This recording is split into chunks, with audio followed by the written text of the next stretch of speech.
जय श्री जगन्नाथ। साधुता न्यूज को अनेक अनेक स्वागत। आसवा आमर जो प्रसंग रही से प्रसंग को जीवा मु लोकनाथ महापात्र कहूँ। आज जो प्रसंग रहा केंद्र मंत्रिमंडल संप्रसारण पाई प्रधानमंत्री स्वराष्ट्र विभाग मंत्री अमित शाह योजना करिसेंति। किछि मंत्री की बाद पड़े किछि नुआ मंत्री युव से बाबू कम आसवा ओडिशा रे डबल इंजिन सरकार जेहेतु ओडिशा रे डबल इंजिन सरकार से माने इंजिन टा जो धुआं बाहर डबल इंजिन धुआं बाहर माने कला धुआं बाहर कहीं आम प्रसंग को कहूचे। ओडिशा रे मंत्री अच्छा धर्मेंद्र प्रधान शिक्षा मंत्री, जुएल राम अच्छा आदिवासी व्यापार मंत्री। जहाँ जना पड़ी संभवतः जना पड़ी जुएल राम को बाद दिया जीवार संभावना बहुत अधिक जेहेतु धर्मेंद्र प्रधान ओडिशार जितेबाला बीजेपी स्थिति नथला से स्थितिटा को धर्मेंद्र प्रधान बढ़ई कई अस्वीकार करें ना किंतु धर्मेंद्र प्रधान को प्रधानमंत्री काटि न पारती किसी विभाग बदल पारती से बाबद को आम आसुचे। ओडिशा रे जो डबल इंजिन सरकार जहाँ तो आपण मैंने जानते 2 वर्ष प्राय 3 मास हो गला कौन सी गोटे उन्नयनमूलक कार्यक्रम हो पारे तापर आउटे चांचल्यकर तथ्य पदा को आसूची। आम से कहीं कहवाक दर्शक मैंने कहते देखु गोटे पखाल दिवस गोटे पखाल दिवस जेतेबेले 2024 रे भारतीय जनता पार्टी ओडिशा रे सरकार कला से पखाल दिवस मार्च 20 तारिख में अतिबाहित हो जाइथला। तांकर मार्च 20 पर से मंत्रिमंडल संप्रसारण होला किंतु पखाल दिवस चली जाइथला। 2025-26 बेलू पखाल दिवस कले ओडिशा सरकार। आम से पखाल दिवस को आसवा पखाल अर्थ कौन? ओडिशा गोटे कृषि भित्तिक राज्य 70% लोक कृषि पर निर्भर करते। यहाँ साधारण माने समस्ते जानते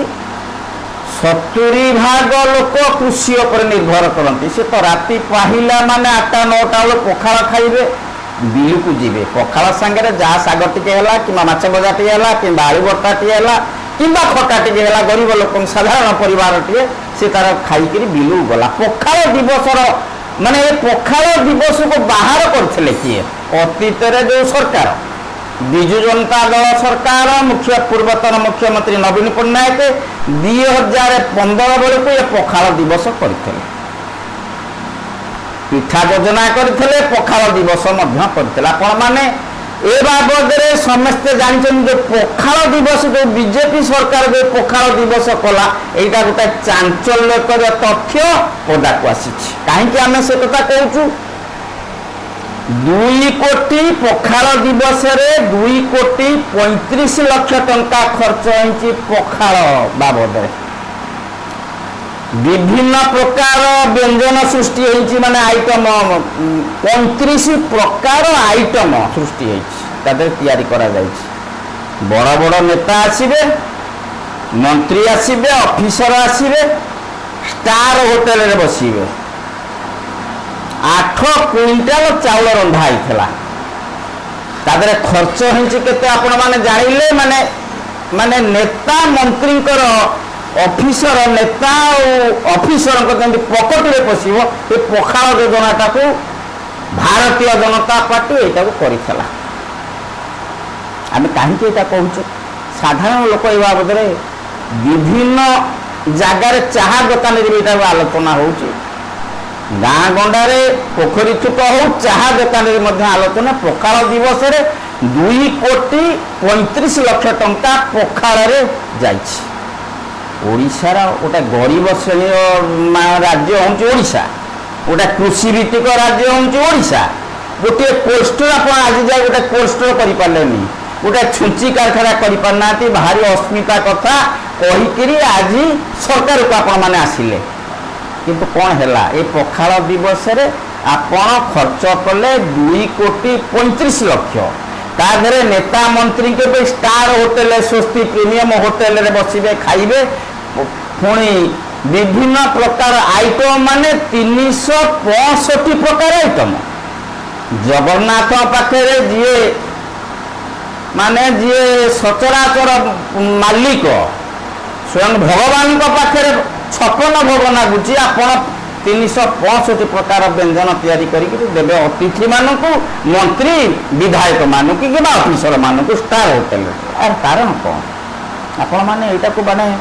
साधारण लोक मैंने यहाँ को चर्चा को आणुचंती से जमा चर्चा को आन विगत दिन में विजु जनता दल सरकार पखाल दिवस करता सी तो एत चर्चा को आसता एत पैसा खर्च करना आपण 2,35,00,000 टंका पुणी जो माने 3टी बिल जो तैयारी करछंती जो 3टी बिल तैयारी करछंती 2टी बिल ऊपर चांचल्यकर तथ्य पदाक आसुछि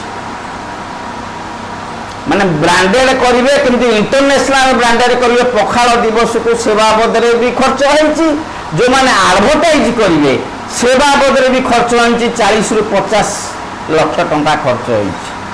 8 क्विंटाल रंधा होइछि चाउल तादरे 2,35,00,000 टंका जदि सरकार पांठिरू ओडिशा लोकंक पैसा यहाँ आपण पैसा न लोकंक पैसा जदि 2,35,00,000 टंका खर्च होए पखाल ताले आपण को जो अस्मिता ना रे आपण भोट पाइथिले ताल तो भोट जो माने देइचंती ताले वृथा करचंती आपण मानकू काहे भोट देले ओडिया अस्मिता कहि आपण माने आसिले सरकार को आसिले पूर्वतन मुख्यमंत्री नवीन पट्टनायक जो प्रकार 15 वर्ष माने 2015 पखाल दिवस आरंभ होता सी किंतु एमती भाव में करते 2,35,00,000 टंका आपण यहाँ करने द्वारा यहाँ साधारण लोक मैंने माने चिंतार पड़ुंट जे आम भत्ताटे पाऊनु गरीब लोक मैंने आज 3 मास 4 मास है वार्धक्य भत्ता विधवा भत्ता अकर्मण्य भत्ता पाऊना आप पखाल दिवस जी 2,35,00,000 टंका खर्च करा जाए ताहले ओडिशा तो विराट बड़ मान राज्य हो विशेष किसी कहूनी साधुता न्यूज तरफ मु लोकनाथ महापात्र कहूँ आपण माने साधुता न्यूज को लाइक शेयर सब्सक्राइब करेंगे भूलिए नहीं मु लोकनाथ महापात्र जय श्री जगन्नाथ।